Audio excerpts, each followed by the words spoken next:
All right, we are back with another video. Today we are in the Zera Shimshon, which is a book written by Rabbi Chaim Kanievski, Zichrono Livracha. And he wrote this beautiful book, and I have to thank Charles Sakal, who got me onto learning the Zera Shimshon. There's beautiful ideas on the Parsha. He also writes commentaries on the different Megillot. So today we're going to be doing a Drush Yud on Parshas Va'eschanan, and he's going to be expounding on the pasuk, which is Kiner Mitzvah v'Torah, or that a mitzvah is a lamp and the Torah is light. So let's dive into it. Pasuk Kiner Mitzvah v'Torah, or it says in a pasuk in Mishlei that a mitzvah is a lamp and the Torah is light. Hatam shehim shel mitzvah l'ner ve'atorah Laor, Mishum de Kaimalan Avera Mechaba Mitzvah Ve'ena Mechaba Torah, Umisha Over Avera, Ein Laod Zechus Mitzvah She'asa.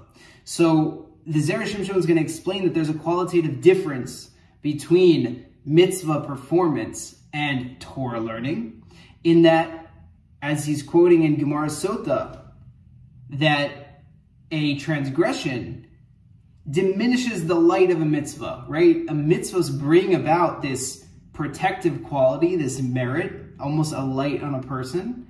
And transgressions diminish this, although this is not so with Torah learning. The Torah learning that a person engages in never has that merit diminished by transgressions, God forbid.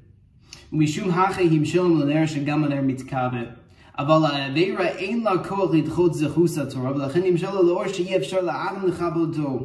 So similarly, a mitzvah is compared to a ner because a person can light a lamp, a person can extinguish a lamp, right? So unfortunately, this protective merit, this quality that mitzvot, doing the commandments, brings, can be diminished if a person commits transgressions.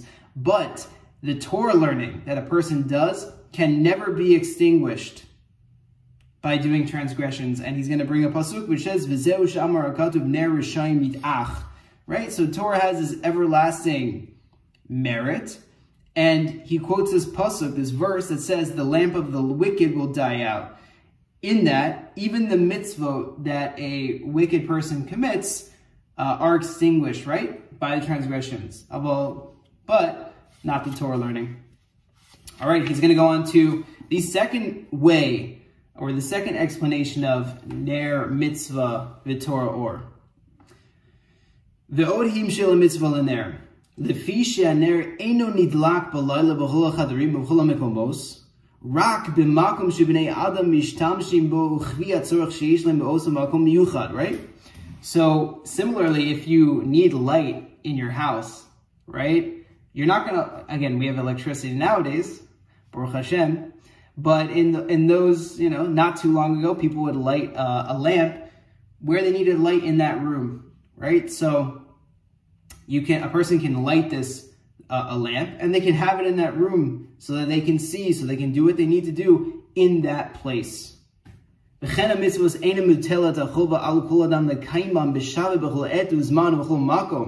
Shahari Mishnola lo ben mechuya beoso a mitzvah beoto ayom, velo ha'acherim v'chen pira ben mishish lo bayis miyuchel azos ma'ake, ve'acherim chayvim mitzvot elu yom acher, v'chen ha'kohanim riba ha'kotu b'hem mitzvot v'chen mitzvot chalitza v'yibum, v'chama mitzvot atzlilios ba'aretz, mishum ha'che domos mamash l'neres. That was a very long sentence, but I'm going to explain it. Thought there was going to be a period sooner. But he says that with mitzvahs, there are opportunities that present themselves, right? They are a lot of times time-bound, so it's time to do shachari. That's a mitzvah that comes your way. You're walking down the street and you see there's an opportunity to do shiluch hakan. That mitzvah presented itself. They come and go, right? Similarly, when a person doesn't have the requirement to do mitzvot all the time. And similarly, when a person has a son, they now have the mitzvah to do circumcision. And then later on, they have to do pidyon haben, if it's their firstborn son. If a person has a house, they're required to put a fence around any, roofs that are exposed so that people don't fall out. That's another mitzvah. And there are many more examples of mitzvot, similarly to Kohanim, right? They have specific mitzvot, as well as we have mitzvah like chalitza and yibum, right? So there's many, and additionally, many mitzvahs that are only applicable in Eretz Yisrael, right? I can't do certain mitzvahs here. I can do certain mitzvot if I'm in Eretz Yisrael. So that is how, and he brings many examples, how mitzvot are like a lamp, right? It can be extinguished, it can come and go. And that's his point there. Going further, but light, like light of the sun, is equal wherever it is, right? The same sun here is the sun in China. A lot of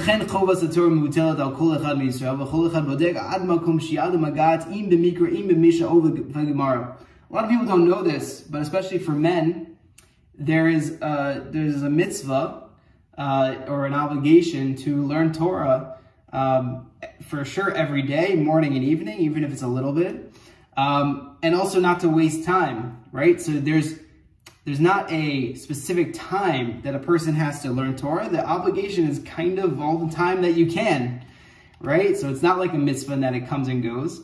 But Torah learning, a person has to engage in it at whatever their level is, whether that's reading the written Torah, reading Mishnah and Gemara, the oral Torah, and espousing the oral Torah. There's always an obligation. Going further, right?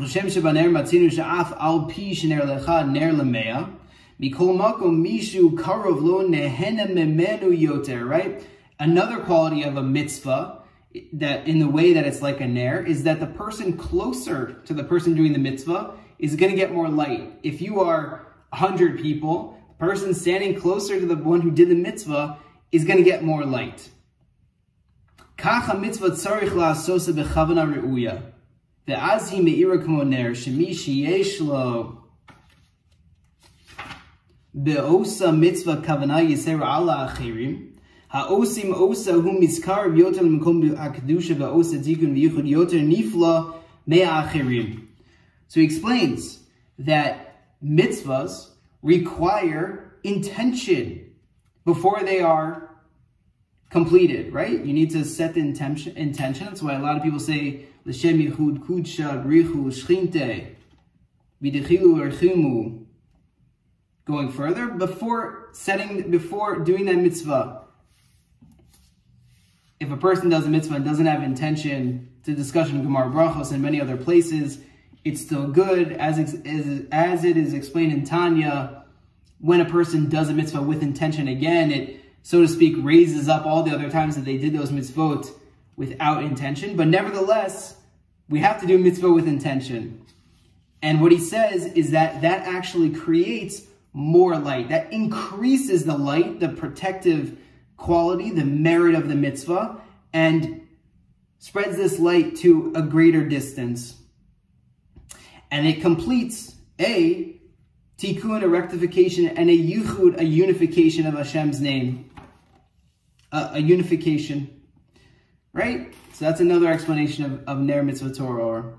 V'atam sheba mitzvah hitim ner la mitzvah, uva Torah hitim Torah laor, v'lo katav ki ner mitzvah v'or Torah, ki nami ki mitzvah ner v'Torah or. Right? We kind of explained this a little bit. That is why specifically in the pasuk, ner comes before mitzvah, because ner is the intention and mitzvah is the actual mitzvah that you are committing, but you have to have the intention before you are doing the mitzvah. Now he's going to compare that to Torah or and explain. Yesh lo mar lefi sheba mitzvah tzarich shetakti makavana lamasa mitzvah hakavana sheyesh lo la'adam mitchila mitzvah hi atzma hakavana sheyesh lo ad sof gemar ha-mitzvah. But Torah ain't no kain. This is not the way that it works for Torah. Ki ha'adam koreh v'lo omer, because a person can read and learn. V'ligros inish v'hadar lisbar. Ve'af agav d'lo yada ma'kamar ve'achar kach tzarich sheyitzim b'avanas limud. He says that this is not how Torah works. the way Torah works is a person first has to learn, engage in it, just read it, and then they are opened up to that light that comes down from them engaging in it. So the way a mitzvah works is a person first has to set their intention, and they have the opportunity, and the more koach and intention they put into that, the ner, then it increases the merit and the light of that mitzvah. But that is not the way it comes to Torah. Obviously, we set our intentions as well. We want to, connect and learn properly. But it's really the learning that brings about the light. Versus when it comes to a mitzvah, it's really the intention that brings about the light. Is what I believe he is saying. Umishum hache ketiv v'Torah or she'achar kriyas Torah ba ha'or. After you read the Torah, then the light comes. V'hu ha'or mamash v'lo ner bilvad. And this is light itself and not just a lamp, right? And this is why, very famously, we have a pasuk which is v'chen ketiv gal einai v'abita niflo mitoratecha. This is from Melech David, who wrote, Hashem, open my eyes so that I can perceive your Torah. I see the written letters, but open my eye. I can read it, but bring the deeper meaning to me. So to speak, uncover the clothes so I can get to the deeper and deeper aspects of the Torah and bring down that light. So that is a few beautiful explanations from the holy Zera Shimshon, Rabbi Chaim Kanievski, where he explains some of the key differences between mitzvot observance, the light that they bring down, when they are presented, how, unfortunately, why the light can be extinguished, and contrast that with Torah learning, and about how the light comes down, right? It comes after you start learning, as well as the constant obligation to engage in Torah learning when we have time, at whatever level we're at. Let me know if you liked that. This is, again, the Zera Shimshon. And please reach out if you have any questions. And God willing, we will do this again. Have a great rest of your day.